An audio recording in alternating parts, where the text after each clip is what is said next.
when you talked about being in alignment and just with your body and knowing how that felt, and I couldn't picture it.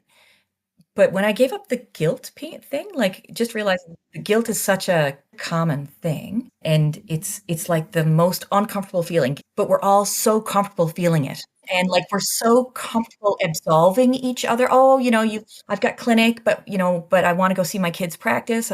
Oh, I feel so guilty. Like this is the thing people tell me all the time. I'm like, nope, guilty. Did you do anything wrong? Did you have the wrong behavior? No. Okay. So guilt is not the emotion you're feeling. Let's get under it because you can absolve someone of their guilt. Oh, you don't need to feel bad about that. And then you don't feel it. So, but what's under it is, oh, I'm feeling scared about what if my kid's going to resent me for not being at his practices, or what if I make a mistake? So like all those feelings, but you don't get under there because we're just all saying, I feel guilty.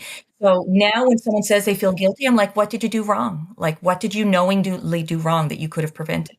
And they're like, oh, nothing. I'm just on call. I'm supposed to be in two places at once. Well, then guilt is not the emotion. Let's get under it.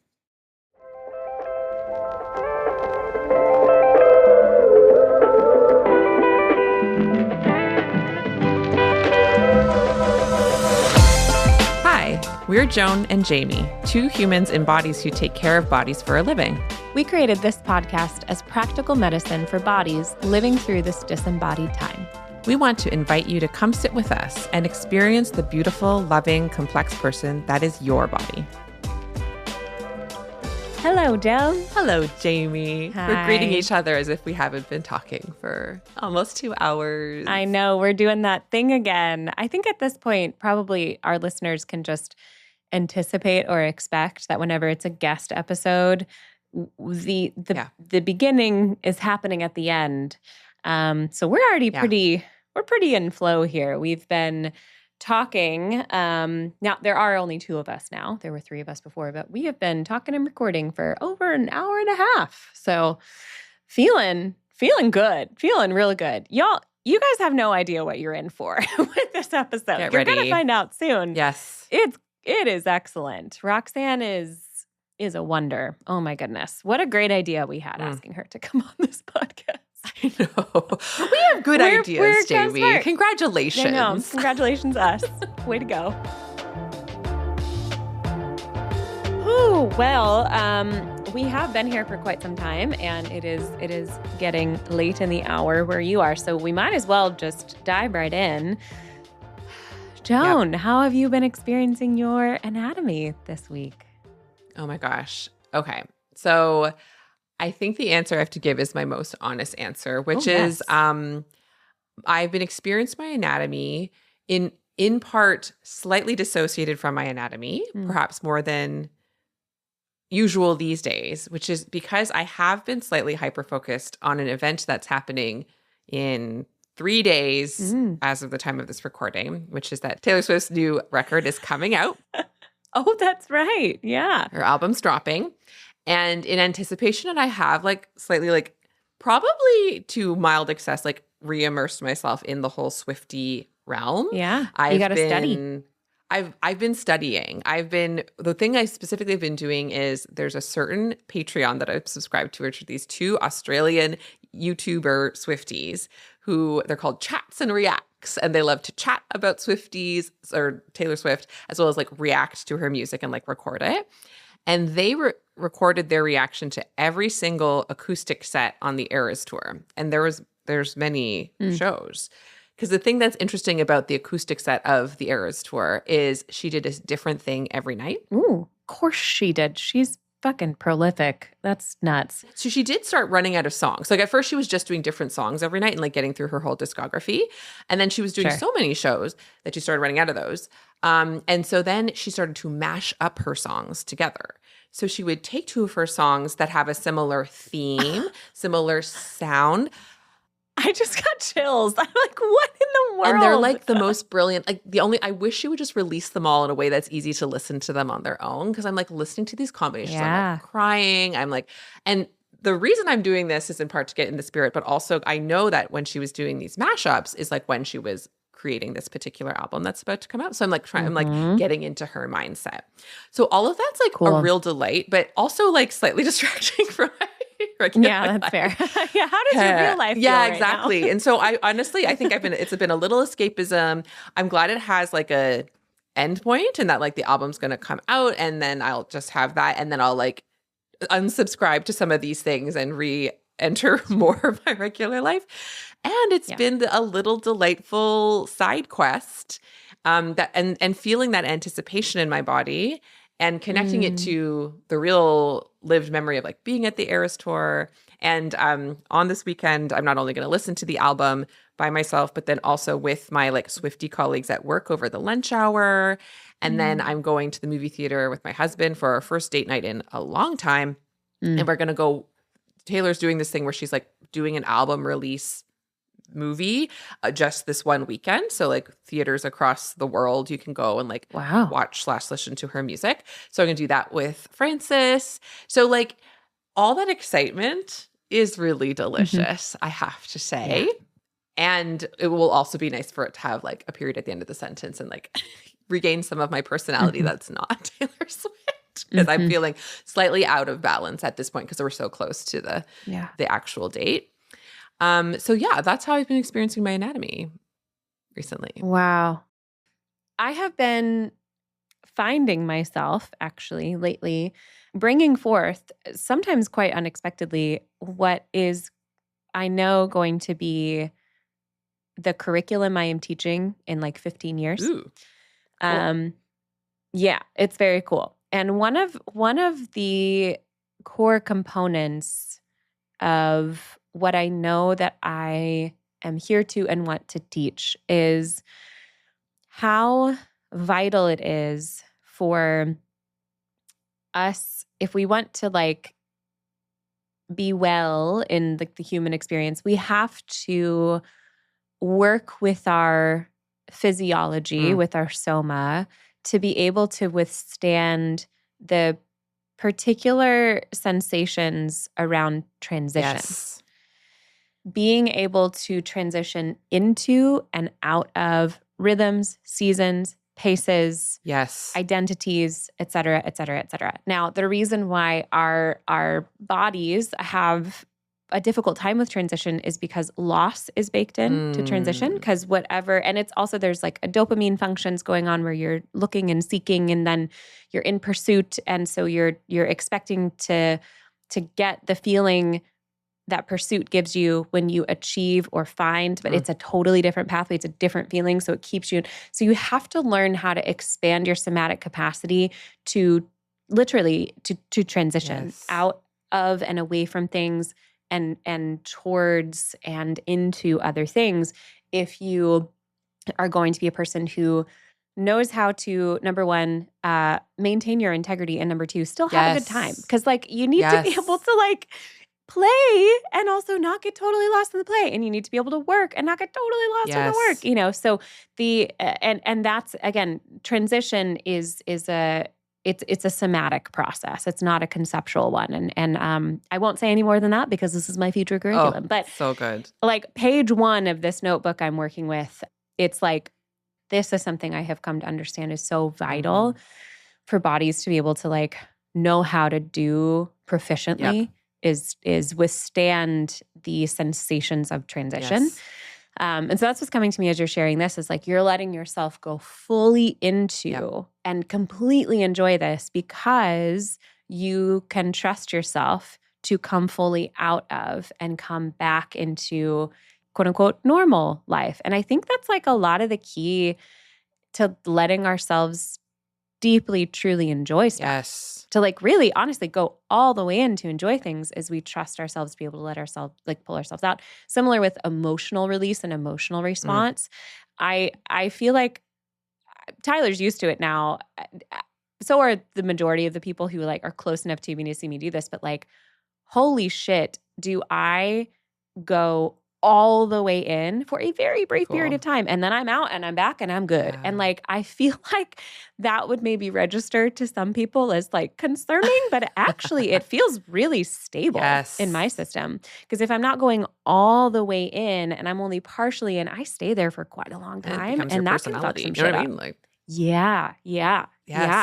So yeah, I really, there's something about the somatics of becoming like proficient at transition that I'm hearing in what you're sharing. It's reminding me of I have this like quotes generator app that's like I save quotes in there and then it like gives me random ones each day. And when Ooh. I read this one like a bit earlier this week, because I've been noticing I'm like, because the one thing about enjoying Taylor Swift, like she offers a lot to consume. Like she's quite prolific. And Mm-hmm. so I'm like, oh, I Mm-hmm. think like I'm kind of over consuming, like I'm doing a lot more like passive consuming versus say creating or reflecting or having space for that. Like I'm noticing that because I'm kind of on this like project of rewatching these things. And so then Mm-hmm. this quote, which is an Audre Lorde quote, says, once we know the extent to which we are capable of feeling that sense of satisfaction and completion, we can then observe which of our various life endeavors brings us closest to that fullness.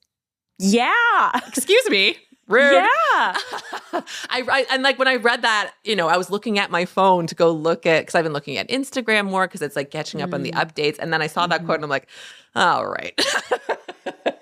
This Yeah. will be a temporary project Yep. because like, it's like, and actually it's kind of fun. And what you just said about transition. So like what I want to name now is like, I commit to having a sense of, I commit and choose on purpose that Yes. at the end of this weekend, I will have Yes. and offer to myself a sense of satisfaction and completion, which doesn't mean I'm Brilliant. never going to listen to Taylor again, but just like the level of like participation in the following the stuff, I'm going to then Mm-hmm. pause that, delete Yep. the apps, unsubscribe, and allow that to be complete. And I can always Yeah. pick up the Yeah. book later, but like I'm feeling the need to know that I'm committing that to Yes. myself, and then paying love attention to like these different things I do that offer me joy and practice, like which of them kind of on their own, even just naturally give me that sense of satisfaction and completion versus which have some ingredients baked in that want me to continue to pay more attention than beyond my point of satisfaction.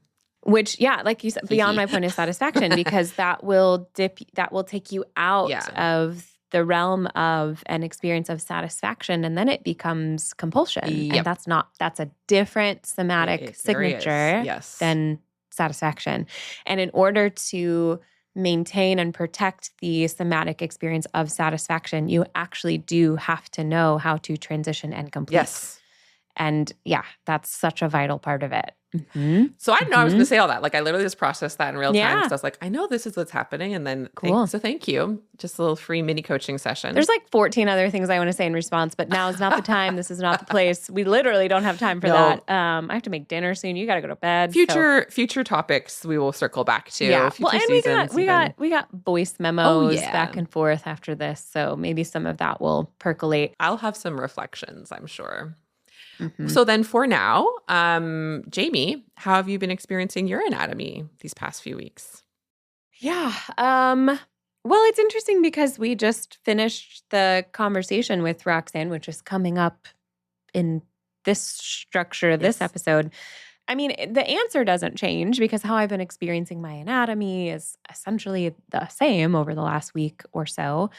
But the way I feel in my body in this present moment is I feel so much more energized, as evidenced by the fact that I have like 14 other thoughts that I could say in response to this, but I'm not gonna. But that's not how I was feeling 2 hours ago when we first hopped on. I wasn't feeling bad in any way, but I'm on day 2 of my bleed, and so lower capacity. But it's actually like this is where the capacity does start coming back. So I feel like even this 2-hour block of time, it's like I passed through that threshold. Cool. Like Roxanne like midwifed me through.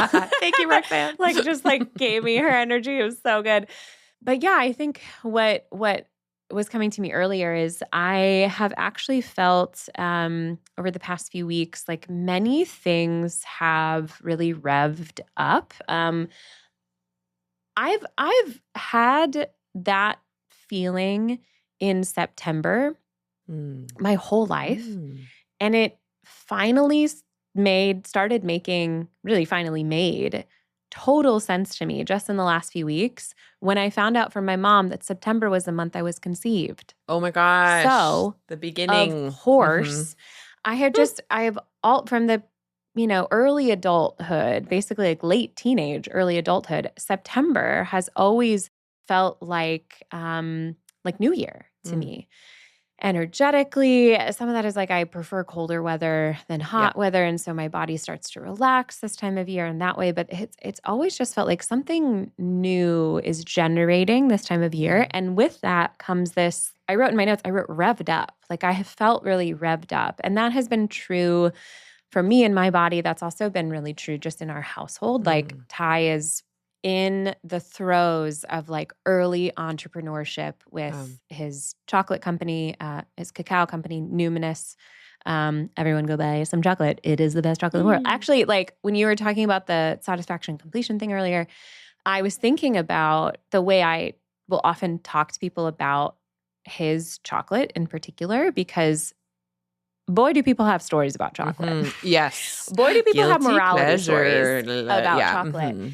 And there's many different angles I can enter that with, but one of my favorite, well, first I just invite, I don't demand, I invite people to just try it and experience for themselves that when it is like this kind of like the depth of quality and the depth of intention, everything from like sourcing to like the process of how he makes it to the pack, just it is so high quality, so excellent. It is so presencing. It is presencing medicine. Like cacao is medicinal, actually.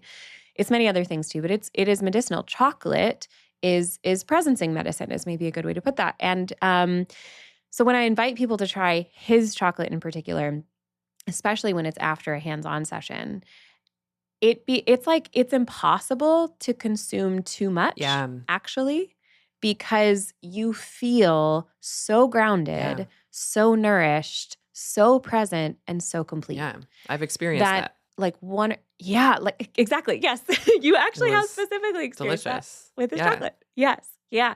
So unsurprisingly, that's all going really well. Like that's taking off. It's going extraordinarily well, and he's hitting all the bumps and the grinds and the hiccups and the stressors of early entrepreneurship, of which like I'm deeply familiar with. So even just this morning, he opened up to me about something that like how do I want to say this? Like something that didn't quite feel good, and like the execution of something that he's now like, I could have maybe done that better. And I'm just like, you weren't not going to have a product-based business where like a shipping issue didn't happen ever. Sure. You were, and we've talked about this.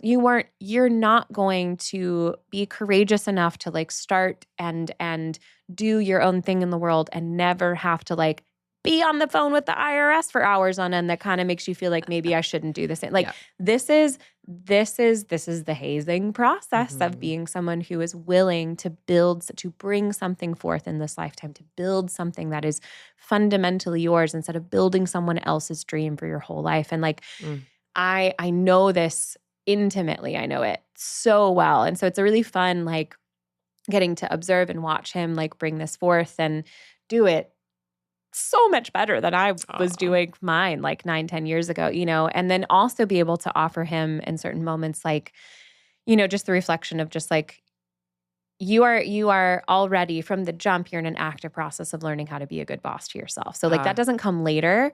It took me 5 years to realize that's part of the job.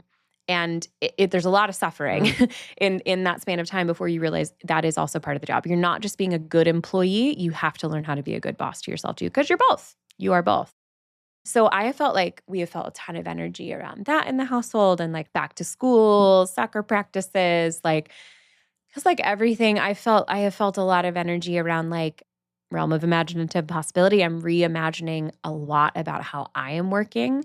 In the last few weeks, it seemed like things weren't working, but I have learned at this point, I don't force. Yeah. I just get really curious about what I'm trying to be told about the fact that I had like all these applications for online consultations come through, and the close rate on those historically have been 100%. And then for some reason it was like, just people were just like not emailing back, even though they filled out the whole, I was like, I'm not mad at anybody, and this isn't like nothing's wrong here, but like I'm just really curious about what's going on here with this. And it long story short led me to remember my own integrity, which is like, I'm moving all of this offline. That's been the thing from the beginning. Yes. And so when I locked into that, my like in-person work here, both here and still in Tennessee, still for a little bit, is just like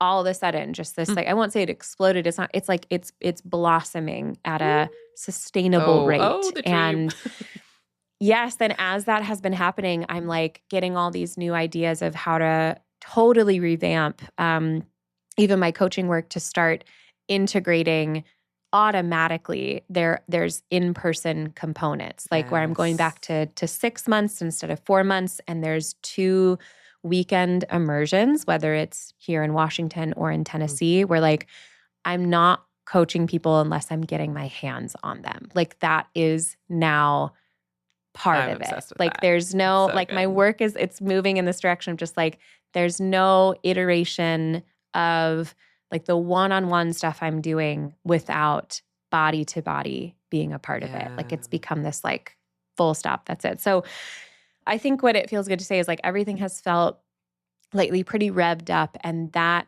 has allowed me to notice where it is important for me to intentionally pull back and slow down. And that has felt, I feel like I'm really proficient at like cracking those codes now. Like again, it was like when the thing happened with the coaching, like the applications, and like, man, years ago that would have just immediately sent me into this like terror-based spiral about how I'm gonna pay my bills or what. And it was just like, I don't take the bait anymore. I'm like, there's something in this for me. So I just got to figure it out. Like, this is a cool puzzle. Like, what are we doing here? Because I know my survival is assured. Inevitable. These people don't pay my bills. God does. Like, that's literally like, that's how I feel at this point. Like, I am allowing something to come through me. And if I stay in that place of surrender, I have nothing to worry about. So if I start worrying, I'm not in that state of surrender. And so how do I get back? What do I need to do? And everything's always working out for me. So this is clearly working out for me. What is this trying to teach me? And so I felt, I have felt really, really good and really clear with all of that. Yeah. And things are just like moving fast right now. And it's fun. And also just like, I'm trying to get my bearings. Yes. It can be disorienting. It's funny as I say all this. Yeah, totally. As I say all this, I'm also, the other piece of integrity that has like come through is like just getting totally crystal clear on the fact that when the kids are here in our house, like it's not that I'm not working, but like I said to Erin today in a meeting, the shop is closed essentially. Like I'm still doing sessions, but I'm doing no admin work. Because when the kids are here, I do not want them to observe me choosing a screen over engaging with them. We've had a year of it's been like no one's mad, no one's angry, nothing's wrong. But what I started to realize just this past week with the kids is like I'm way more interested in what my 9-year-old's ideas of like how we should probably spend our time than fucking answering an email. So the moment that clicked for me, I was like, I want to go to the park with him. I don't want to. Now it's a desire-based thing. So what's going to bring you satisfaction? It's not an obligation. Yes, exactly. So there's a lot that feels, everything feels like it has like a lot of life on it right now. And I'm trying to be really diligent about slowing certain things down so that I can protect those feelings of satisfaction. So satisfaction doesn't dip into obligation, compulsion, trying to keep up with something that I now no longer feel like I am actually in charge of. So it's been nice. I'm not literally taking notes, but my body's taking notes. I'm like, yeah. Ooh, what kind of notes about what? Just everything you were just saying and feeling some of the same calls. And in some ways have done pieces of that, but like, the not wanting to look at a screen, not in like, oh, now I've sinned if I do, but like in the just like having that be the sort of the default and planning around that. I'm just feeling some internal like stirrings of like, that I want to experiment with that and what feels more satisfying. Like this whole, what we just talked about, I'm feeling like I've done a lot of like pleasure practices and practice feeling good and sort of not having railings on it in the way you think, and it's not putting railings on it, but it's what you're saying is then I've tried lots of things. So which ones do I want to protect and leave the space around and have be kind of the sacred things, not in a pious way, but in a joyous, feeling the best. That's right. That's right. Yep. So I'm just taking the notes. Cool. I love that. And that feels like, even just such a perfect transition into this conversation we have with Roxanne, where like she is unpacking her trajectory, her like hero's journey of sorts, as we started referring to it, as like, learning how to protect. Yes. Protect her state above all else, and let the chips all fall where they happen to fall when she prioritizes just feeling stable, feeling well, feeling good, feeling satisfied, and in the realm of imaginative possibility. You said something in our last episode, and I know because I just finished listening to the rough cut of it right now, but you said something just about something to the effect of like, what if everyone who worked in medicine was well? And I was like, yes,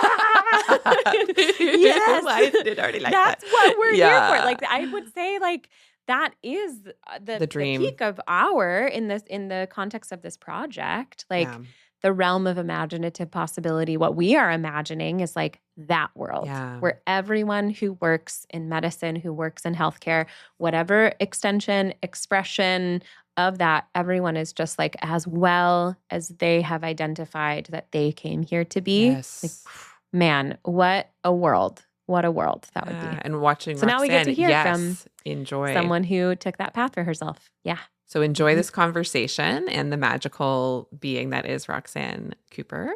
Yeah. And Great.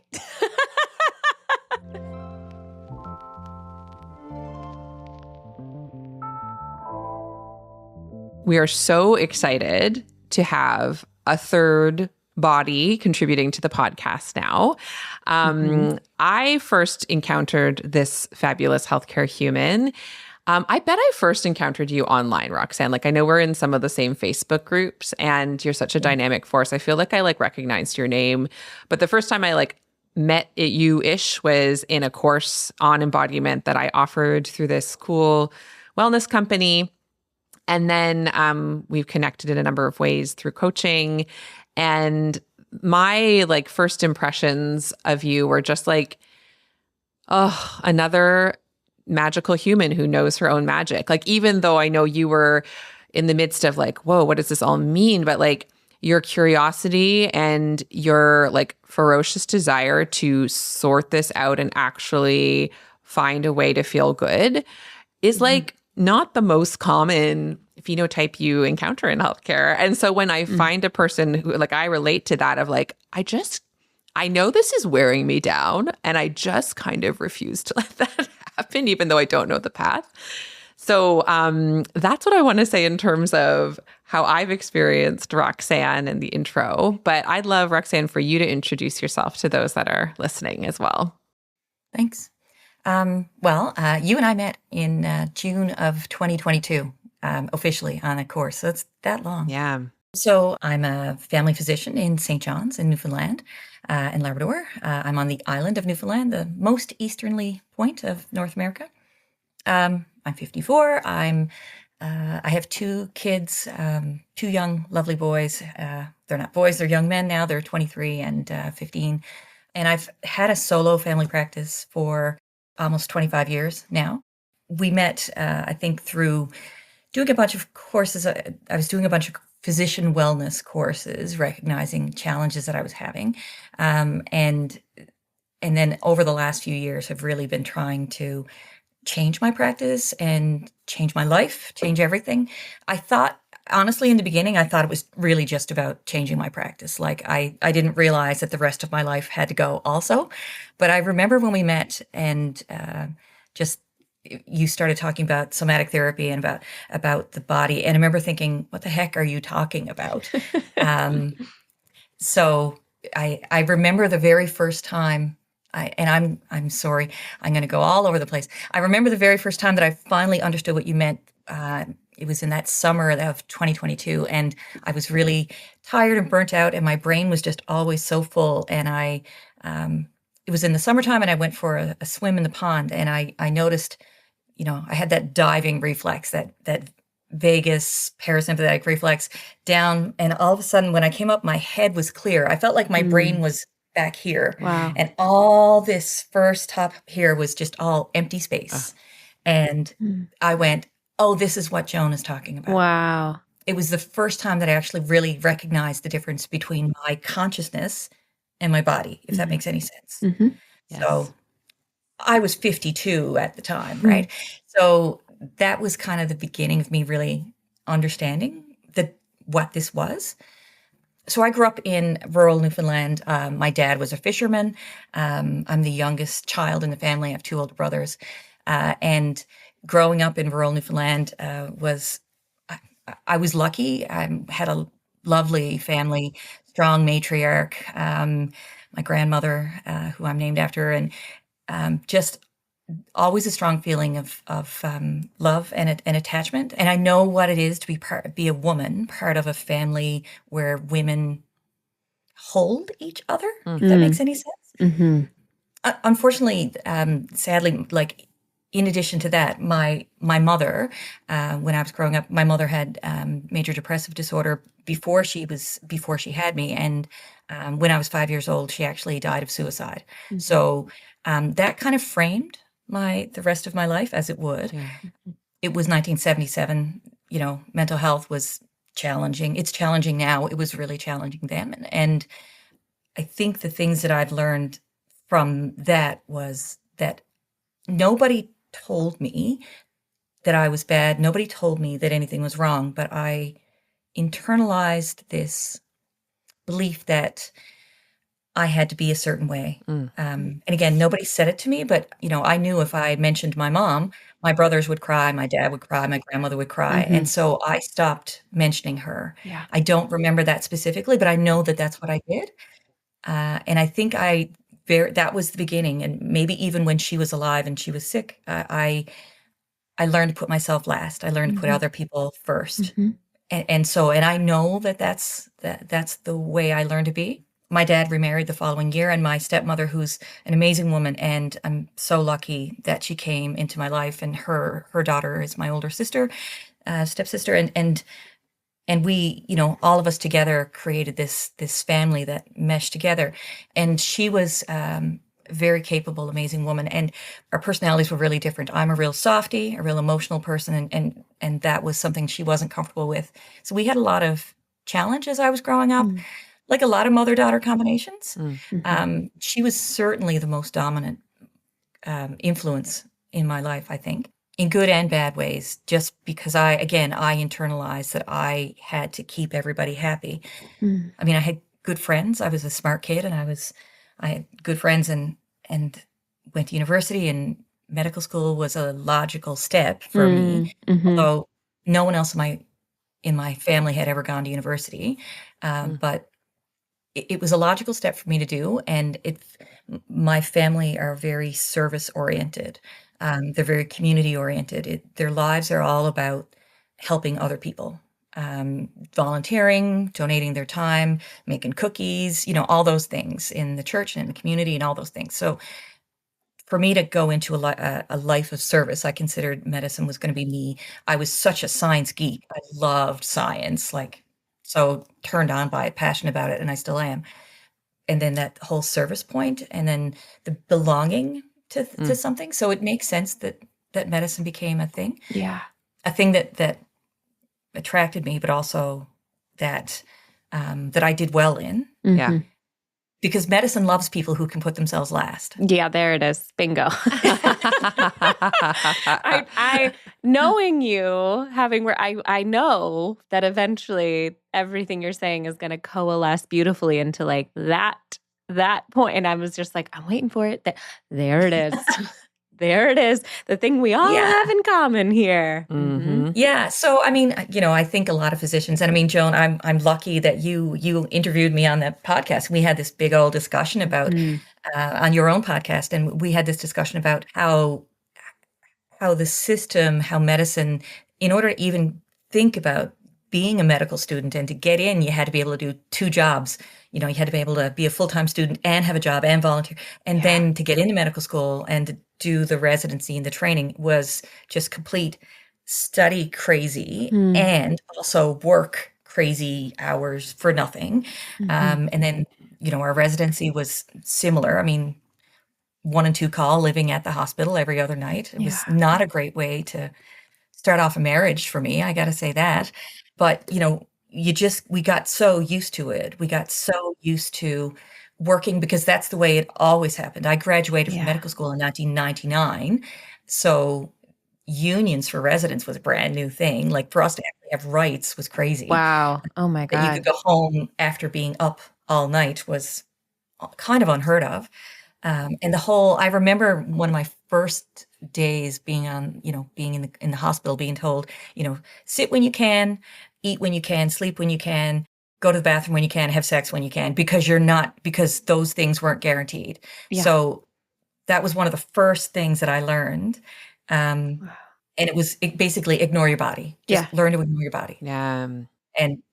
And that's the way it was for all of us, right? Yeah. That's actually it brings up one of like the main early points we were hoping to hear from you, your experience of, which is this whole season's about imagination, and imagination being this sort of step between like the death of something and the birth of something else. And like, how do you get from the end of something to something new? You need to explore with your imagination all of the possibilities to know what happens next. And I've been really reflecting on how, lots of different parts of my socialization, but certainly medical culture, medical training, what that did to my imagination. Yes. Where did it encourage me to have an imagination, and in what ways only, and in what ways did it not?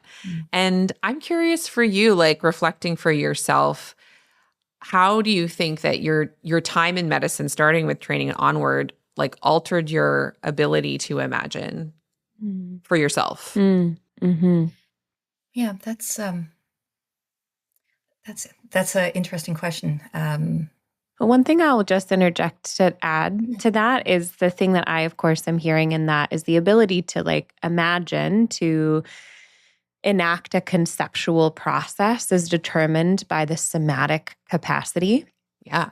And just jumping off of what we both just heard Roxanne say, that like, I'm not shocked to hear, but I'm still shocked to hear. Like, just because, of course, I've worked with enough physicians, Joan, I've known you long enough, like to know that what is being covertly and overtly said to the humans with bodies entering into this line of work is like you just said, Roxanne, ignore your body. Yeah. So what happens is your somatic capacity profoundly diminishes over time. It has to, for the purpose of survival. So when your somatic capacity for expansion, for relaxation, for satisfaction, for slow, these are all somatic states. For when your capacity to access and maintain those somatic states diminishes, and even that diminishment is demanded of you to do well, of course, your imagination, your ability to engage conceptual processes is going to be affected. So yeah, I just wanted to name that as far as like, how did that alter your connection with your body, which then impacted and altered your imaginative capabilities? Yeah. Well, it's really interesting because, I chose family medicine because I loved everything. I loved all the aspects of medicine. I mean, I loved general surgery, putting my hands in someone. Can't relate, but I respect you guys for that.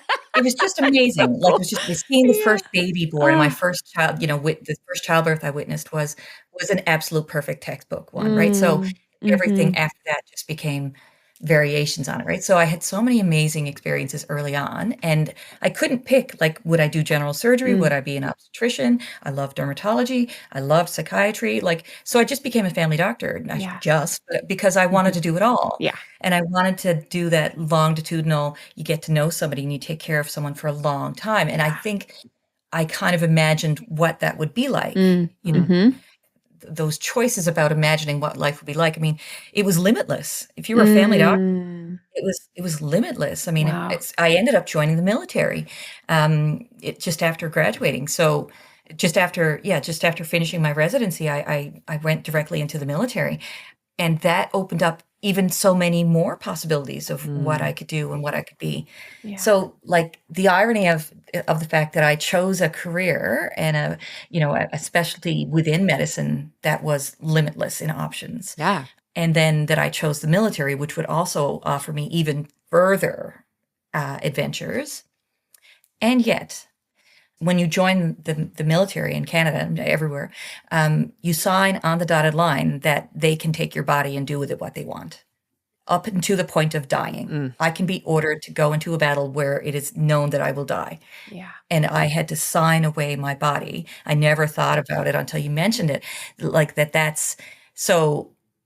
I guess even the possibility, the adventure of the fact that I might put myself in harm's way, harm to my body and my life, my soul, it was all open, like it was all on the table. So my body, like, it became a sacrificial lamb. In medicine, it became a sacrifice for the good of everybody. And then the military was that step further, Yeah. right? And then I became a mother, which is the step after that, right? Of just, well, then everything is on the line, right? So, I don't consider myself someone who has like a lot of imagination, a lot of creativity. I'm not very artistic at all. And then again, my mind never stops. I have ADHD, and there's always concepts and thoughts, and I think outside the box, and I see things in ways people don't see them. And so, being in medicine, I guess I got to choose which way I was going to go. I chose to be in private practice so that I could do things the way I wanted to do them, instead of working within a healthcare authority or a facility that someone was going to tell me, you have to treat hypertension this way, you have to do things this way. I couldn't abide by that, because I just had to be able to explore. I guess I am creative. I guess I don't know if that really speaks to my body at all, because it got so busy. It was always so busy, so busy, so Yeah. busy Yes. that body just became the tool that got my brain to clinic so that my brain could take care of the patients. Which is fascinating, because you went that direction for the perception of, like, the limitless Yeah, experience. freedom. And then all of a sudden, the freedom of it. And then all of a sudden, yeah, because of the pace, the busyness, all of it, yeah, the feeling I can sense in my body is just this, like, you're like, just contraction and this, just rigidity in order yeah. to survive. Yeah. And other people seem to do it okay. I mean, other doctors seemed to, like, they went in and it was busy, but they didn't seem to work as hard as what I did. They didn't seem to struggle as much as I did. And then again, I was always on the crazier edge of things. Like, I really liked the mental health, and I took on people as a veteran myself. I took on a lot of patients who were veterans who had chronic pain issues and mental health and PTSD issues. And I was comfortable with that, where a lot of doctors weren't. And there was a huge need for people to fill in that gap. So I became comfortable with complex things, and I guess thinking about, it's complex and therefore there are no rules to it. So how do I think outside the box to get this person feeling better without giving them limitless drug after drug after drug? Like, how can I use medication in different ways, but how can I also do other things? So, back in 2013, I actually went and I did a course. I did a yoga training course, and I did a hypnosis course, and I did a chronic pain course for, that involved art and music and different things. So I've always kind of teetered on the outside of things, because I was never content to just sit here and go, well, this is what the guidelines say, and that's all I got. See ya. Like, I couldn't do that.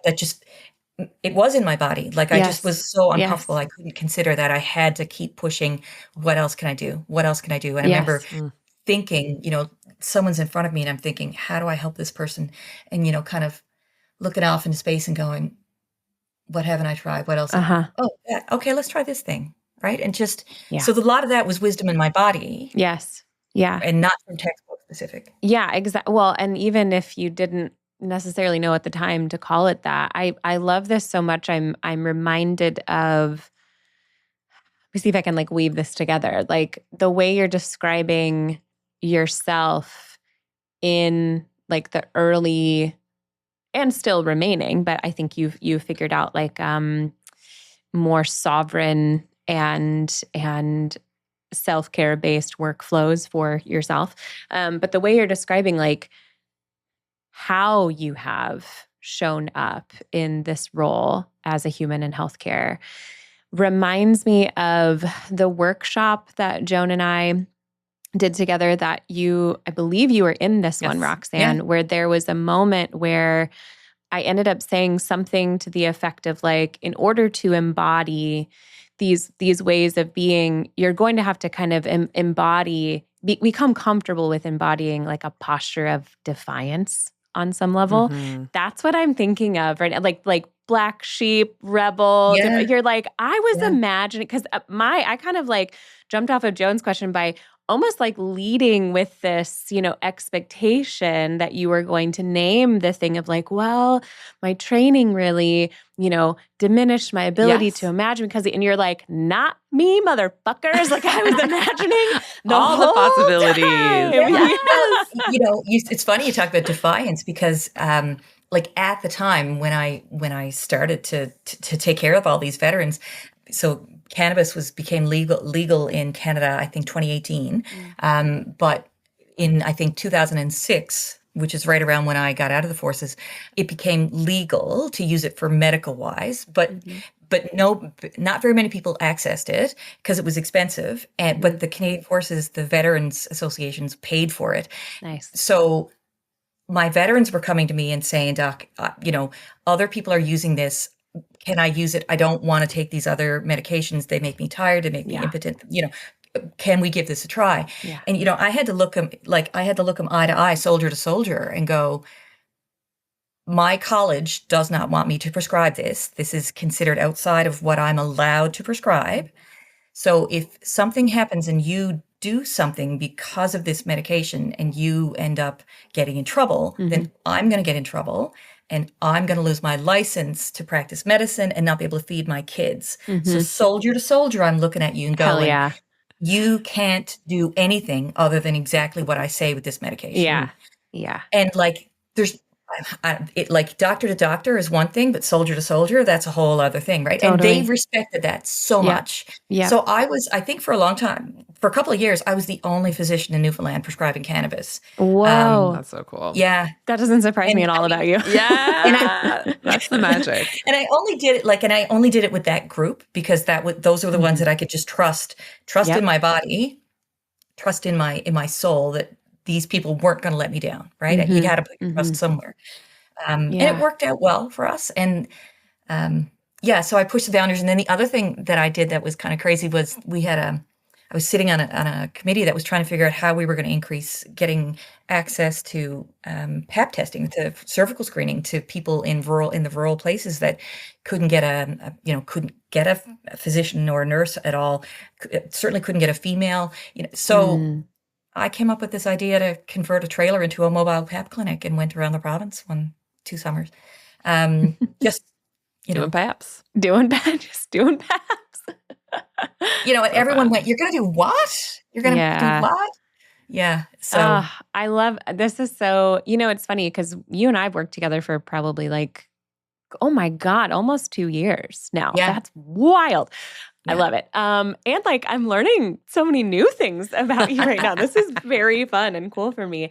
And so this is like a very authentic question. It's not even like as leading as it could be because I am finding out so many new and interesting things about you. Like, though there is a leading element in the sense that I know where a lot of what you're talking about right now sort of like landed you, at least in the context of the opening story you told, where you're like, came up out of the water, felt my body for the first time. Holy shit. Like placing that in space and time, summer of 2022, you start working with Joan, winter of 2023, you and I start working together and we both get to witness you in different ways, go on this path of this really courageous and extraordinarily integrous path of like coming back to your body in personal and professional capacities.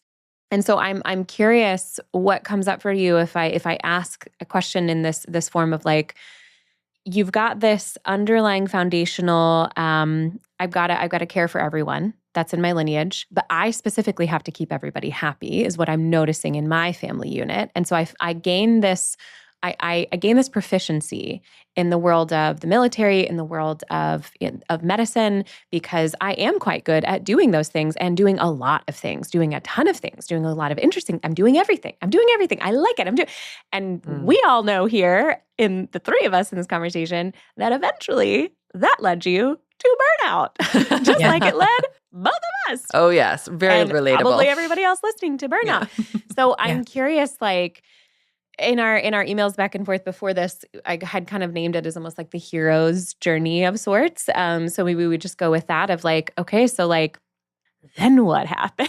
Like when did your body go, Roxanne? Help. This is unsustainable for me. What was that like? How did it feel?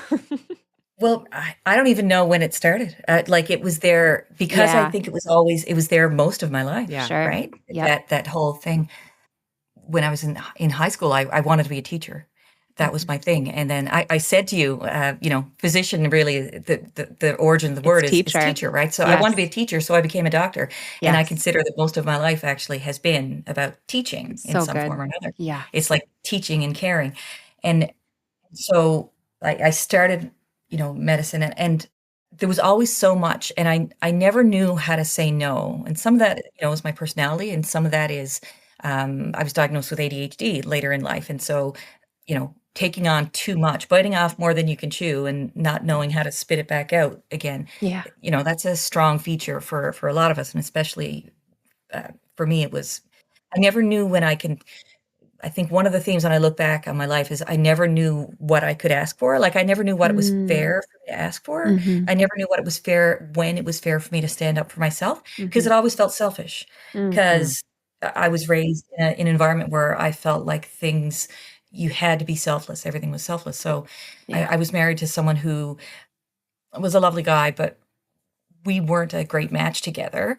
And he had some of his own challenges and health challenges. And so when we had baby number one, and I was still in the military, it became, it was a lot. I was carrying a lot of the load. And then we'd split up and we got back together and we had baby number two.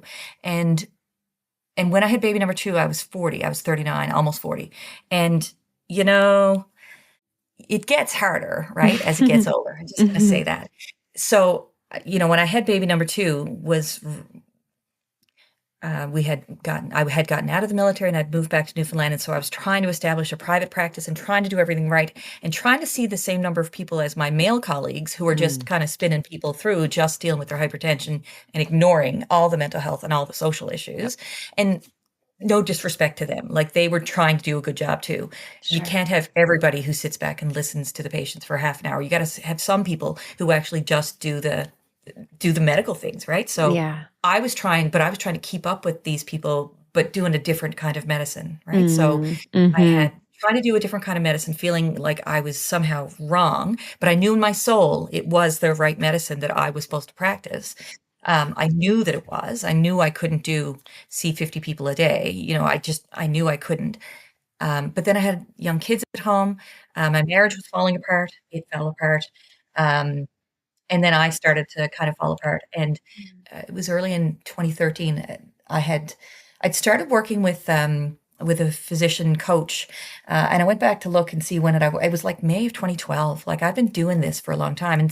And when I got out of the military, after my initial deployments, when I was in the military to former Yugoslavia, like they get us seeing psychiatry and seeing counselors on a regular basis just to make sure that there's nothing wrong. So I've been in one form of counseling or another since 2004, on and off. So I started working with the coach, and in 2012, like when I just that's crazy to me. And in 2013, it was just all too much. It was just the babies, the work, the husband. It was all too much.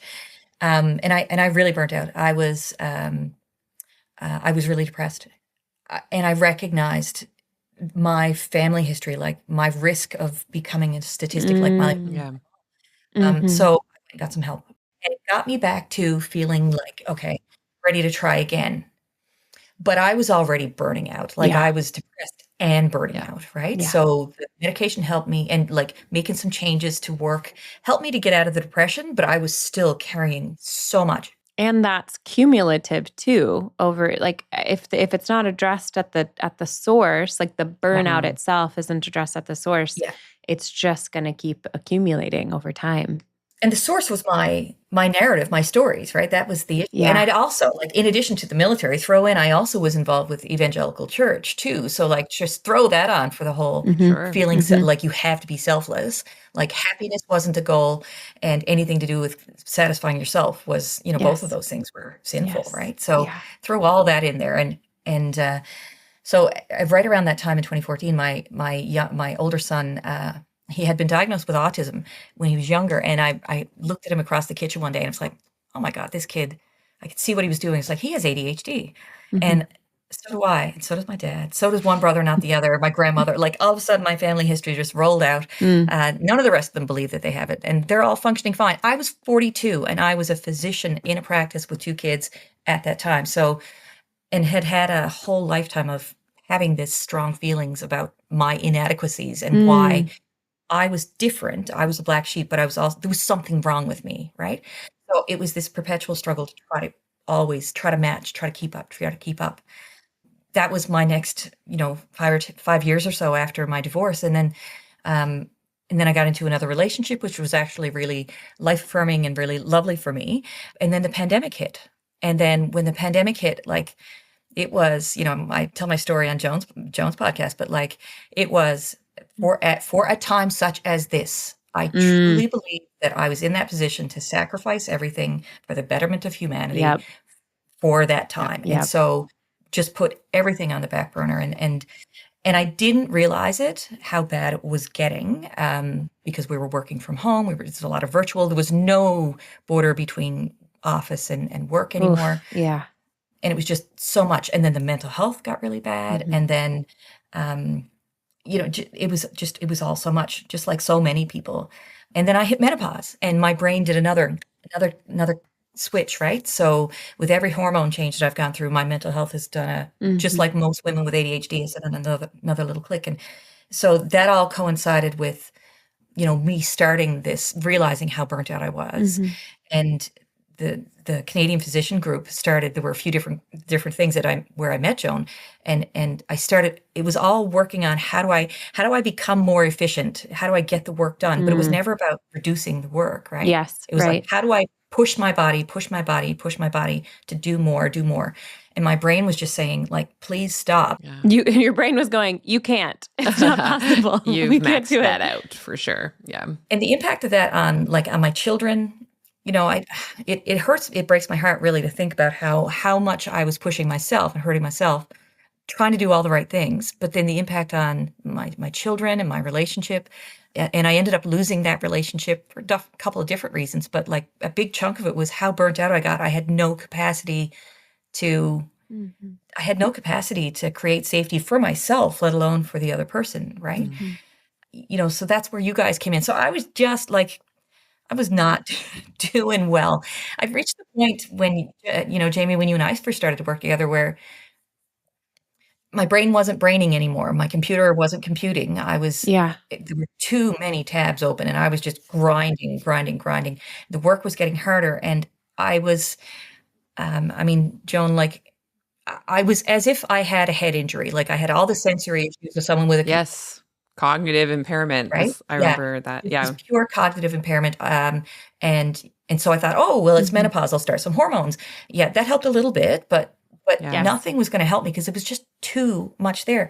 And I had this huge feeling of, I knew I needed to quit. Like in 2022, I was at a conference and I met some psychologists who dealt with ADHD, and they said, you should come work with us and just do ADHD. I'm like, can I do that? Oh my God, that's amazing. I'd love that. I just lit up, like my whole body just lit up with it. But I'm like, well, what happens to my 1,000 patients? Like, I'm going to abandon them, and that was the word, that I was going to abandon them. Right. Which then kicks up that initial story that got you into medicine in the first place, which is like, it's on me. I've got to care for everyone. What will everyone do if I happen to turn more in my own direction and decide to start taking care of myself? I have found it for quite some time now, like so accurate and compelling at the same time, that when you got to the point of like really admitting the truth to yourself of the level of your burnout, the way you started articulating it to yourself and other people was like brain injury. I was like, yes. Yeah. Yes.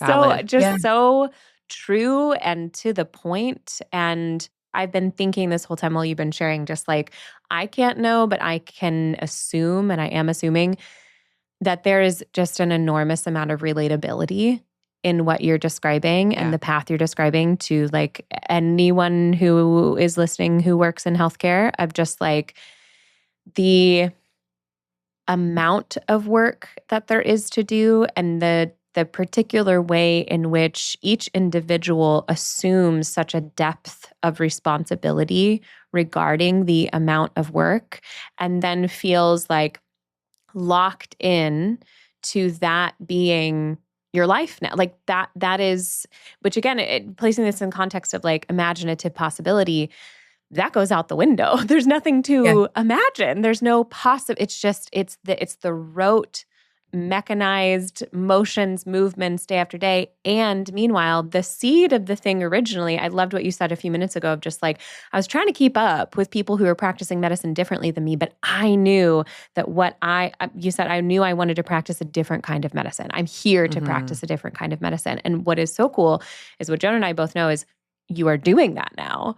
And there was quite a path of you pulling the plug on some things and having to really profoundly choose yourself in order to get to that place. So I'm really excited for our listeners to hear about that part when we come back from our short little break. But before, Joan, is there anything you want to interject before we go to a break? Yeah, I think the main thing that's like, sometimes, when we think of how, say, medical training and culture limits our imagination, we can think about how it sometimes can limit like the what. But Roxanne, like your imagination was so wild it like couldn't limit the what. So you did lots of different things, and you chose the specialty family medicine that really doesn't limit the options of what it looks like.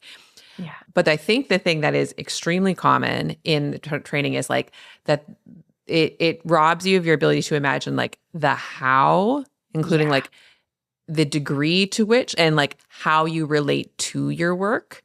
I think there still is a very strong dominant, the only correct, morally respectable way to relate to your work is like work is your master and you must grind. And anything less that means that you are, lazy, like all those selfish, the opposite of the beautiful, altruistic, selfless martyr. Work matters more than your children. Work matters more than your partner. Work matters more than your interests. Work matters more than your body. Totally. Yes. The cool thing that I've seen you do and that I experienced myself very much, and Jamie being one of my role models for sure, was like, what if I could still do this work, but in a way that served things that matter to me, including, say, my body? Like, I remember Jamie being like, gosh, the pace of your work. And I'm like, you can't. At first I was like, don't talk to me about the pace is not optional. You're like, there's only one pace. There's only one pace. Yeah. And then I was like, what if there's more than one pace that I could do this? Oh no. My defensiveness over this might be an indicator that there's a lie going on here that I have convinced myself. Right. And so we'll take our break. But I'm excited to hear then, Roxanne, your explorations and your like gulp moments of, oh no, baby. Hooray, but also, oh no. Yes. Yeah. All right. Okay. We'll be back in a minute. If you'd like to connect with us, we invite you to join us on Substack. exanatomy.substack.com is the home for the Experiential Anatomy podcast. It's the place to stay up to date and never miss an episode, even if you're taking a break from social media. You can subscribe for free, and you can contribute to the sustainable creation of these conversations by upgrading to a paid subscription. Paid subscribers get access to special content like audience Q&As, bonus episodes, and other supportive materials that we've created along the way. We love it there, and we hope you will too. Well, We're back from our break. Welcome None of back. us actually peed, but we talked about some really exciting pee stories. That was fun. That was a good time, actually. Yeah.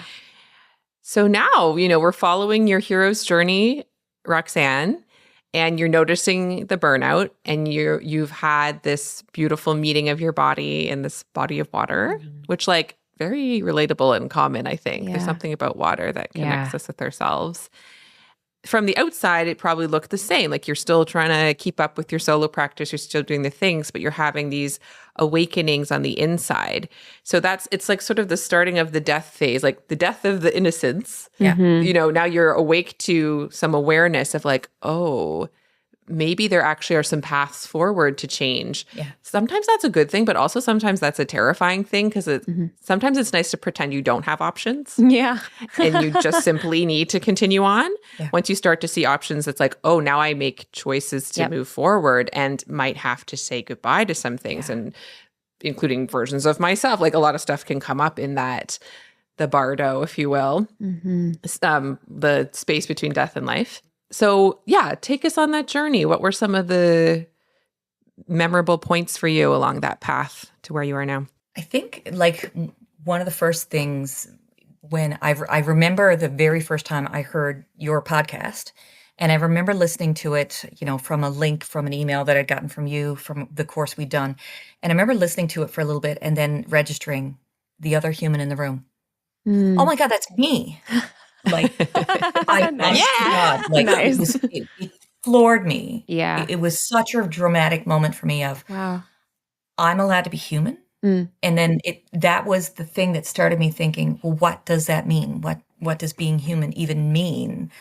I hadn't considered it because my entire life had been a life of giving to everybody else and doing all the right things and being a good girl and just biting my lip and being resentful afterwards. I could be angry and, I like to do a hard thing a hard way, but my life was always about struggle, right? Finding the way through it to make your way Past through this. tense, Roxanne. Past tense. We're putting it on past tense. Yeah, It was. So good. But just the thought of, if I'm allowed to be human, what does that even mean, right? So that actually got me started to think about things like noticing, patients who would say to me at the, end of a busy day, and they'd say, you didn't even have lunch. Like, did you stop to pee? And me saying, I got a good bladder. Like, I don't need pee.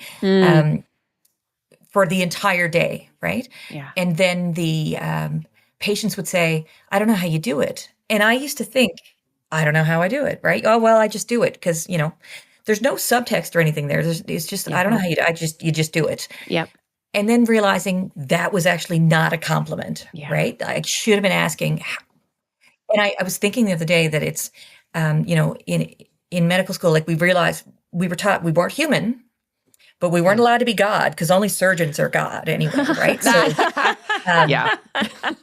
so you're not human, but you're also not God. So what are you? You're you're just a tool. You're just something to everyone else to use. You're a vending machine at For that sure, point. right? Oh, yes. So I remember a couple of these things really hitting me of paying attention to it and going, I do need sleep. Like after 2 decades of working the equivalent of 2 jobs every single week, that's what family medicine is. You see the patients in clinic and then you do the paperwork afterwards. And then you wake up in the middle of the night thinking about them and the paperwork that you didn't get done. And then the first thing in the morning, you wake up about who have I already disappointed this morning because I didn't send in the thing they wanted yesterday, right? And there's no end, there's no offset to it, at least in the kind of practice that I had. So, just that constant feeling of I could think, what would practice be like if I could have it my way? That's fine, but it wasn't possible. Like Joan said, it wasn't even possible to consider something different. And like any of the exercises that we did, Joan, about imagining things to be different, imagining you had more room, creating margin for yourself. Yeah, it sounded nice, but it didn't sound possible at all, right? So what happened to me was my brain took over and said, we're out. I noticed it after baby number 2. I said I couldn't work as many hours as I used to after baby number 2. Like there was a hormone shift in my brain. Menopause, there was a hormone shift in my brain. Using the computer, the EMR, that was hard on my brain. So I was 52 and realizing that I couldn't do it anymore. And not only was it a struggle, it was starting to become unsafe. Yeah. So I have said, I realized that if I had developed a bowel issue or a bladder issue, I would have put on a diaper and gone to clinic. Mm. I broke my leg, I would have put on a cast and took some painkillers and gone to clinic. Yeah. But when my brain said, no, we're done, Mm-hmm. I realized I couldn't do it because I wouldn't be safe, and therefore Yeah. it might impact my patients. Right. Yeah. So it wasn't even about me or my children or my family. Yeah. It was about, if I can't practice good care, I shouldn't be doing this. And that scared the hell out of me. You know, there were days I decided, and I had an opportunity to take you know, a month off clinic, and I had to, and I should have done it months before, but I had to get my son to come pick me up after clinic because I couldn't drive home because I felt like I had 3 glasses of wine at 6:00 at night when clinic ended. And I would go home and I couldn't follow a recipe. Like I couldn't do something simple. I didn't realize how sick I was. And it took me, you know, from that was January 2024. It probably took me the better part of 6 months or even longer to realize how sick I actually had been back then. Yeah. How incredibly unsafe I was. I just had this feeling like I had to stop. Like it wasn't like I made this brave choice. I had no choice. Yeah. I had to stop. My brain just quit on me. And then when I went back, it was funny, Joan and I worked on a, you know, return to work policy we were going to tell my patients.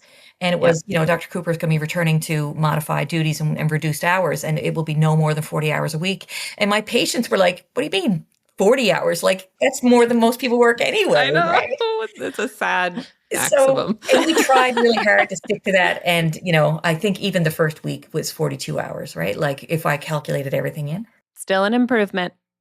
Improvement. It was, and it was an eye opener for me. And then, you know, so that happened. And then I went back to work, and unfortunately my partner left me, and, or I asked him, it ended. And that began a very long and drawn out and emotional undoing for me that took about a year, but I mean, I'm still parsing through it now 18 months later, right? So it was really hard. I felt like I lost everything. Like Joan used to say, you need to drop all the balls and see which ones you need to pick up again. I dropped them all. Like I didn't clean a toilet in my house for a year. Like I dropped them all. Thankfully, my kids are older, and I dropped them all. I worked as much as I had to pay the bills. Like I was immobilized. I couldn't do anything. And I realized my son was growing up and he was moving out. My younger kid didn't need me as much, and my partner had left, and I had no friends left because all I had done for the previous decade was work. Right. Yeah. So I had no social life, no friends. Now, all of your potential avenues for expression of your codependent patterns were out. They were all cut you off. gone. The universe cut you off. The universe great way to put it. The universe cut you off. Yeah. And I had to, I mean, with the help of both of you, I had to just trust and believe this is what I had to do. I had no choice. I couldn't do anything more anyway. I took on a second full-time job of trying to figure out what had happened in my relationship and my ex-partner. And that was, you know, exhausting as well as very useful. I mean, you know, no regrets about that. But it took me a long time to unpack a whole bunch of stuff. But it was in doing that whole process and some of the drama that came with that I actually found myself one night sitting down with my ex's new girlfriend and realizing I was trying to make her feel better about something. And that was the night that you said to me, Roxanne, you realize that that's complete self-abandonment. And you were thinking, what the fuck?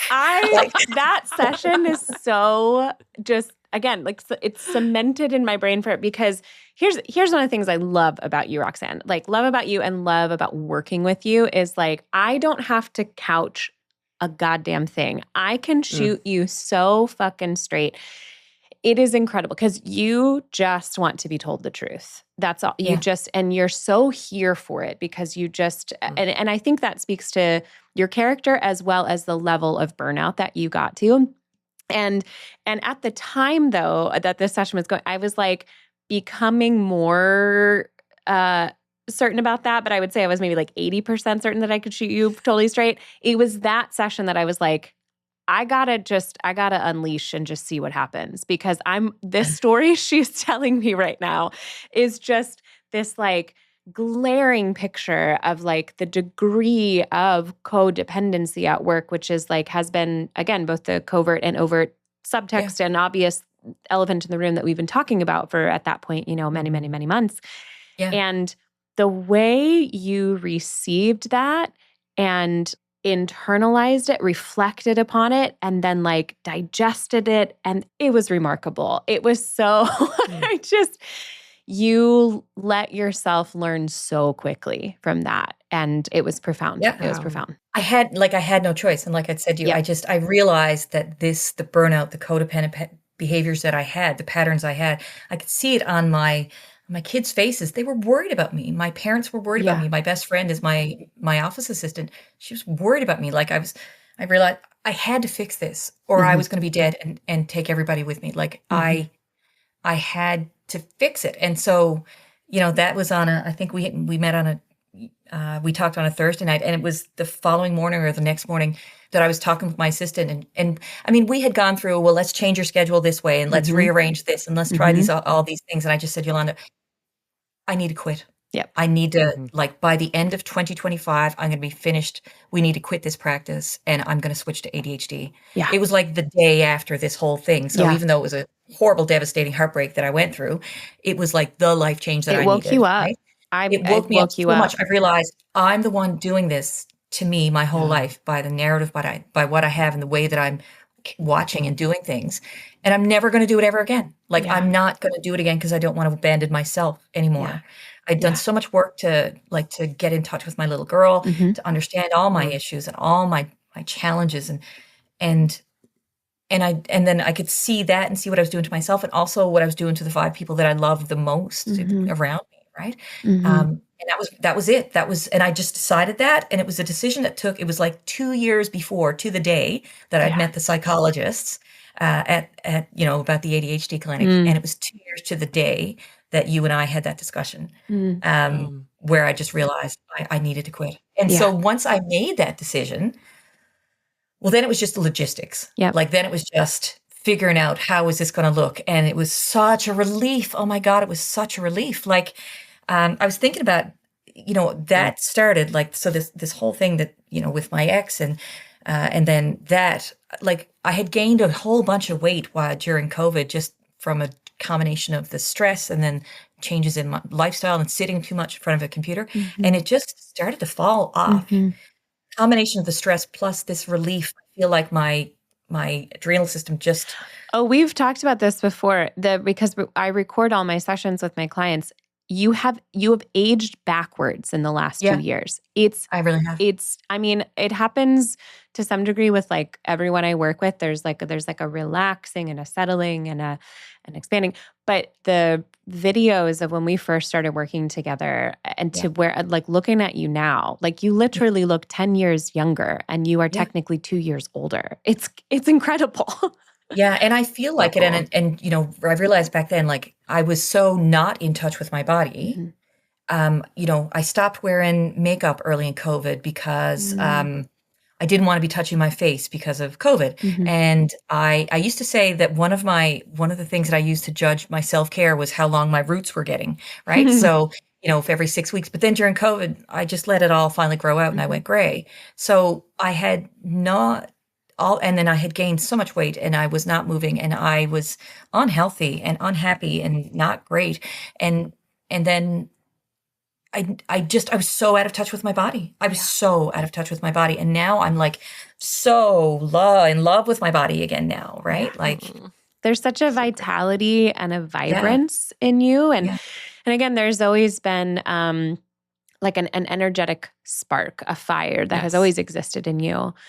And it feels like there's like nothing in the way that is diminishing that anymore. Because again, and we still meet like weekly to biweekly generally. And even just today in our session today, just like you connected something so fucking fast and you're just like, got it. And then you just move it. And I'm like, that degree of integrity with the body, that degree of integrity with the soma, like you're working on such an advanced level here of just like, I can feel when I'm starting to step out of alignment, it is not worth it to me to go in that direction. So the moment I feel I'm 1 degree out of alignment, I am everything gets quiet. I'm going to her. I'm going to my little girl. She and I are going to have a conversation, because the thing I want to say about this is like, the path of self-responsibility has to be rooted. Like, the first step is always compassion, because the things that we're doing that are now causing us distress and stress started as survival strategies that were brilliant in the first place. We are never doing anything for a bad reason or a stupid reason, ever. Yeah. And so the things that we're doing, that we've been doing for a long time, that are causing us suffering, what is so needed is the thing that I've seen you do so brilliantly. And like, you've kind of like created this almost like self-curriculum of just like, I'm going to go talk to my little girl. I got to go find out what it is that she has to tell me about why I'm doing this, as opposed to the disposition of like a resistant, controlling disposition of like, I should stop doing the thing, which is like for a lot of, those of us who have or have had like the experience of like ADHD, like very often, we talked about this just today, like, it's not the person who's disordered, it's the structure of the environment that's disordered. And so what's getting us is not the way our brains are shaped, it's the shame we're internalizing about the fact that like these pieces aren't fitting together. And so to upend the shame and to root into compassion, that is what allows you to decide from a relaxed, non-resistant, non-internally combative place to decide if it is possible to imagine new possibilities of new ways of being. And man, like you have done that so extraordinarily well. And I know that one of the things we wanted to kind of land on today, and I'll tee this up, and then again, Joan, I'm curious what's been coming up for you, is just like, I'm so curious to hear from you and have you share for our listeners, like, because we're almost at the end of 2025. We're nearing the end of 2025. So the way in which, like, where you are now in that timeline of like the transformation of your practice, and in particular, how passionate you've become about like extending this rooted in compassion, self-responsibility, imaginative possibility. Yes, your practice can change. Yes, your life can change in the direction of other physicians, like becoming an educator in this path of sorts. So I want to hear about that in a moment. But Joan, what's been coming up for you as Roxanne's been sharing? Yeah, well, first of all, I love hearing what you guys have been talking about. I've been thinking the same thing, where when she said the drop the balls thing, I was like, God damn it, Joan, that's brilliant. Just like, I'm just like taking notes. I'm like, oh, that's good. I like this. So, and just, it's fun to peek, when you love two people and then you're like, oh, they have their own relationship. It's like fun to peek behind the curtain. Yes. So that's just being real. This is like a 3-way fan club right now. Oh, God, it is. So much. In all the directions, very much so. And I mean, again, just like we've said before, like, I think what you have shared about how you got to where you are, so relatable. And I just want to like shout out your beautiful brain who said enough is enough. And like when you said like it had to be my brain, that like, I feel like I've heard that from you before and said yes then, but it just like hit me again now, how it's like, that's the one that's going to take the physicians down in a way that we will like, lose all our limbs, but find a way. But really the brain is the king of the castle. So that just being like deeply relatable, and the real beauty of bodies who are just saying enough is enough. And those are hard moments. So I don't want to like diminish if, when folks have suffering and they experience illness, and there can be lots of like, it's like a crisis of faith and life and identity for sure. And just, there's also just so much like beauty in there, and just the generosity of your body and your nervous system to just say, I've been giving you some messages for a while. And okay, now it's time to pull all the fire alarms. And that she's been there with you this whole time. So hearing you and your body now like coming together, that always gives me like the happy goosebumps. I love and I relate very much. So yeah.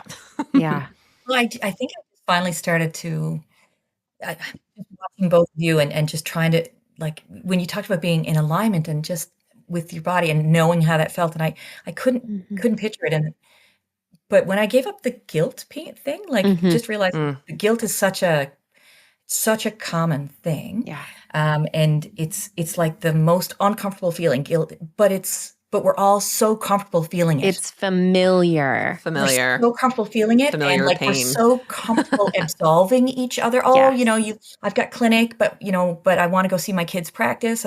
I feel so guilty. Like this is the thing people tell me all the time. I'm like, nope, guilty. Did you do anything wrong? Did you have the wrong behavior? No. Okay, so guilt is not the emotion you're feeling. Let's get under it. Yes. Because guilt is just, you can absolve someone of their guilt. Oh, you don't need to feel bad about that, and then you don't feel it. So, but what's under it is, oh, I'm feeling scared about what if my kid's going to resent me for not being at his practices, or what if I make a mistake? So like all those feelings, but you don't get under there because we're just all saying, I feel guilty. You ask a doctor, what do you feel? I feel busy and I'm guilty. Wow. That's a combination, right? Yeah. Yes. So now when someone says they feel guilty, I'm like, what did you do wrong? Like, what did you knowingly do wrong that you could have prevented? And they're like, well, nothing. I'm just on call. I'm supposed to be in two places at once. Well, then guilt is not the emotion. Let's get under it. Yeah. You brilliant. I'm making notes. Brilliant. Well, I know. I'm like, all right. Let's take that was the one I wanted to tell you. That's a perfect segue into like, how are you? What's happening now? Yeah. So now, I've changed my practice to, I when I decided I was going to make changes, I really sat back to what do I want? Not what do I hate? What do I want to get away from? But like at the end of clinic, which patients make me feel energized, which patients feel good in my body, right? So my mental health patients, my ADHD patients, I could talk about ADHD and mental health all day. Love it, right? Yep. So I was like, okay, that I'll do those. And I still run pap test clinics and menopause. I could do that all day. Love it. There's some procedures and things that I still love doing. Do those. Great. So I've got this kind of practice, but I told every single person, I am no longer your family doctor. Yeah. When you go to Emerge and they ask, who's your doctor? It ain't me. Like, I'm sorry. If you find someone else, great. And if you don't, I'm sorry, but I don't want anybody's results. I don't want anybody's x-rays coming in. I can't do it anymore. Yeah. I can't do the paperwork part anymore. So what a relief to say that and to believe that I was allowed to say that, right? Yeah.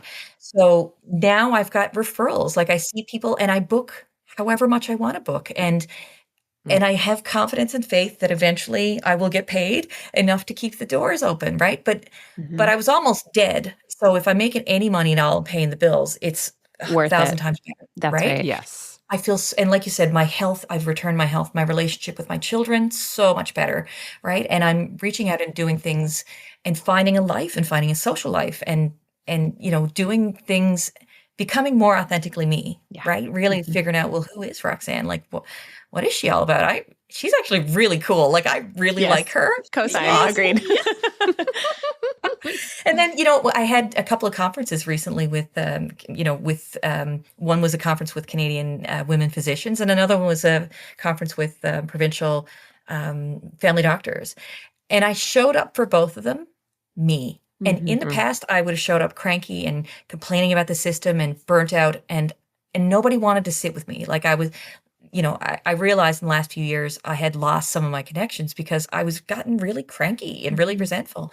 And now I just walk in and I go, well, I'm me. I'm going to sit down and whoever wants to come with me. And my table is always full. Yeah. And I realized I think outside the box. I have an idea of way of doing things that can help other people. And I'm so passionate about helping family doctor or helping other doctors, right? So I'm like, and not only helping, but showing up in my authentic way.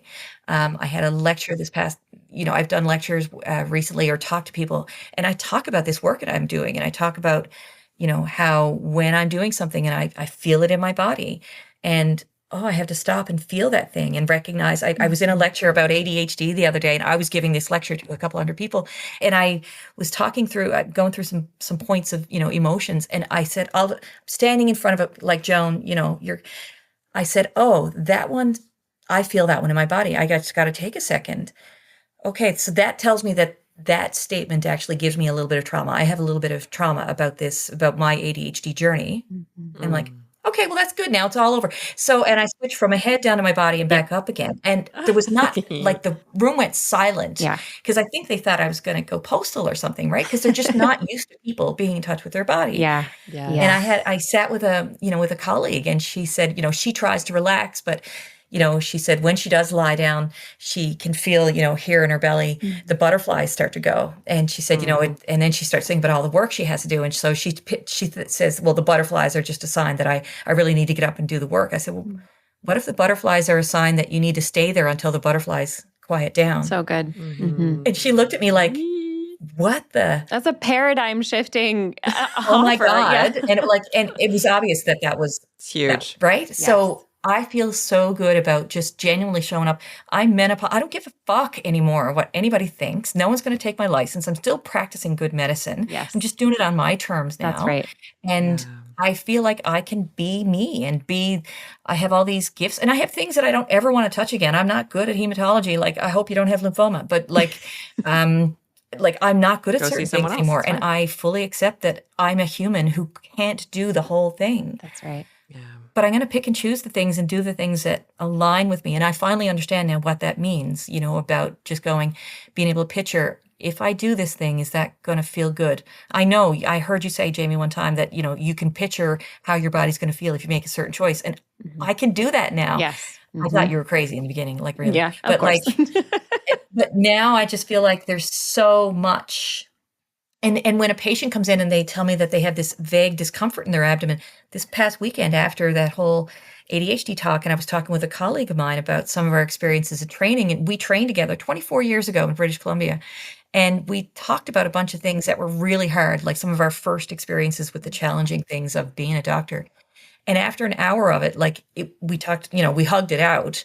But 2 hours later, I was feeling something in my abdomen. I was uncomfortable. And it's a thing that I often associate with my relationship traumas, but I knew it wasn't that. And I just went for a drive and was like, oh my God, that's what this was. It was this deep feeling of being so vulnerable with talking in front of a crowd about the ADHD and the trauma and then also regurgitating a whole bunch of those negative experiences with someone that I haven't thought of in 24 years. Yeah.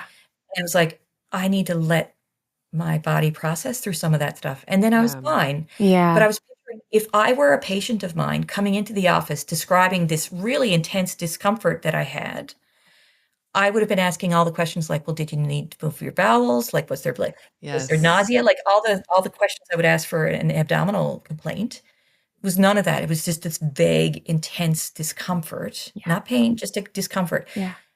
But it was my body telling me we're hurting right now. Yeah. So like now when a patient comes in, and I've always believed that, when people come in with whatever symptom, I try to work through, the typical medical things that you do. And then also to go, is there anything else going on? Like, could this be in some way related to your anxiety, or could this be in some way related to stress? And now I feel so much more able to touch those things and help someone through it. It's just amazing. Like, I feel like, and I was talking the following day, I was talking with another doc at this conference, and he can do the same thing. Yeah. And it was like, there's more of us. There's not just the two of us. Like, more and I'm more so every day. excited Yeah. for, like, if we can just become a skill. If you can be a whole person, you can treat the whole person. But if you have to, like, as a physician, if the necessity, if the demand on physicians is to like segment yourself and not be in touch with your body, what kind of medicine are you then left to practice? Yeah. You're only left to practice the kind of medicine that, like, if your body is a machine, the body in front of you is a machine. But if you do the work, the deep, devotional, courageous work of reanimating your body back to the living, partner, living and loving partner that they are and have always been to you, it becomes pretty impossible to not see the body in front of you in your practice as the same as you are engaging with your own body. And it feels so full circle, Roxanne, like just thinking about like what you said, earlier in the conversation about how you have always known that you are here to practice a different kind of medicine, this more like whole being medicine. But like you couldn't practice that kind of medicine until you were embodying that yourself. And that necessitated this hero's journey of courageously uncovering what those coping strategies, those survival mechanisms that shaped your personality, what those have been, and meeting the little you that was holding on to those with like such a depth of compassion, and then saying, I need you to trust me because we're going to make different choices now. And that, I mean, that is what has landed you in your integrity of being able to functionally practice medicine in the way that it has always been your dream to practice. And it's extraordinarily inspiring. And I have just enormously enjoyed having you here. And I didn't think I wasn't gonna. I knew I was going to, but like even more than I imagined. And I'm just so grateful that we got to introduce you to our audience and that they have gotten to meet you. And what I guess maybe this feels like a natural moment to kind of ask like where people can find you. I don't know if you want that, if you want people to find you online, if that's something you're interested in, but like, I don't know, how does that feel? Yeah, if you Google my name, I have a Facebook page, I have an Instagram account, so I'm findable. Cool. And that's my next stage is going, what's the next thing gonna look like? I need to do some coaching. I need to put the credentials under me for what I know I can do. Yes. Right? That's right. So that I can actually put this out there. Love that. Yeah. So I'm still trying to tidy up, 2025 for me right now. The rest of this is just going to be tidying up the loose ends of the change that I've made this year. Great. But yeah, 2026 is going to be crazy. Oh, so excited to see you bloom even more. Well, I wrote down the title of the episode, A Different Kind of Medicine with Dr. Roxanne Cooper. I was like, period. So That's the title. So good. For sure. And obviously we could talk for like 50 billion more hours and it would be such a joyous time, and respecting your time that it's the latest for you, it's quite Roxanne. Late there. It is. It's quite late. The last question that we often ask each other, but that we wanted to extend to you this time, Roxanne, is what aspect of your anatomy would you like to dedicate and celebrate and lift up with us at the end of this episode? My brain. I kind of thought so. My brain that has been one of the best parts of me, and who tried so long, who grinded and pushed so hard until it finally couldn't anymore, and then and showed me what I needed to do. Like my brain showed me what I needed to do, and now she's back and smarter than ever. And she's really clearly told me what she wants to do and what she's not interested anymore. Yeah. And she really wants me to go to bed early. So I appreciate both of you. Not to say that I will go to bed early, but she's trying to tell me I need. She's giving you the message. That's right. That's right. So, yeah, no, I so appreciate my brain. Like, it's different and unique and one of the best parts of me. Yeah. Oh, I appreciate your brain, Roxanne. It is magical. Me too. I love that she got loud to save your life. I love that. I think, Joan, you're the one that I've heard you say before is like, we often think of like the mind, body is like a disconnect, like the brain is separate, but the brain is the body. Like, yes, the thinking mind has functions that can take us out of the somatic experience, but the brain is a part of the body. And so your body and your brain working in partnership with one another, we're like, we got to wake her up. We got to get her up because we need some different things, and we love her enough to get loud about it.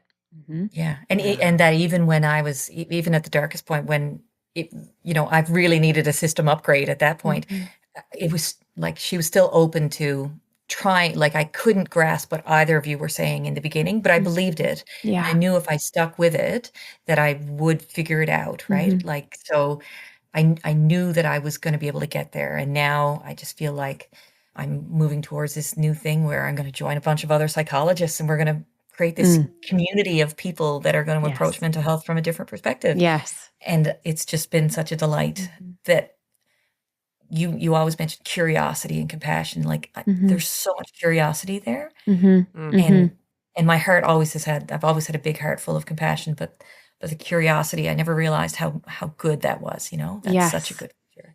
Yeah. I love curious Roxanne. I love all expressions of Roxanne, but particularly curious Roxanne. Relaxed and satisfied and curious Roxanne. It's delicious. Yes. Well, you can only be curious when you're relaxed, right? Precisely. Yes. like physiologically. Yep. It's impossible Actually. to access it any other way. Yep. Mm-hmm. Yeah. Yeah. Oh, wow.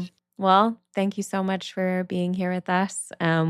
We are extremely grateful. Thanks so much to both of you. You both saved my life. Like I've said it before, you both saved my life. I don't know where I would have been. So the universe dropped you both in on me, and just when I needed it.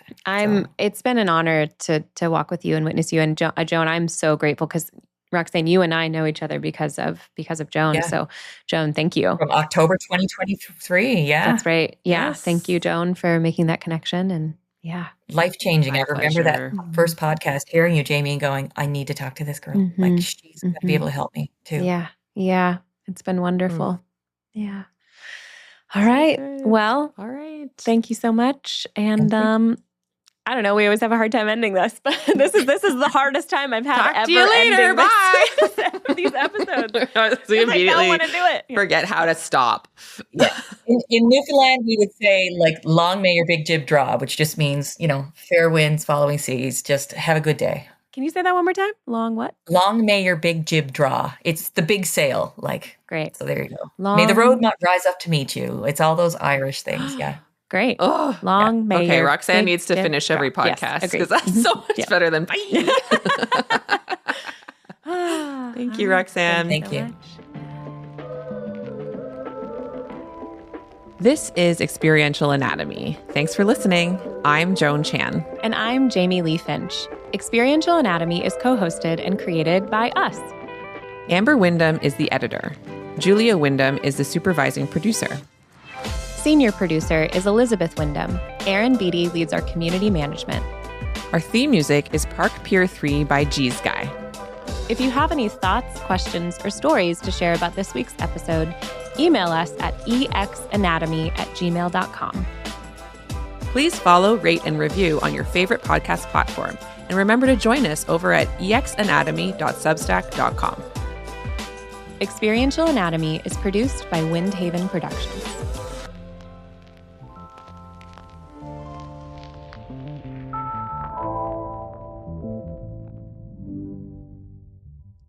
I'll pee later.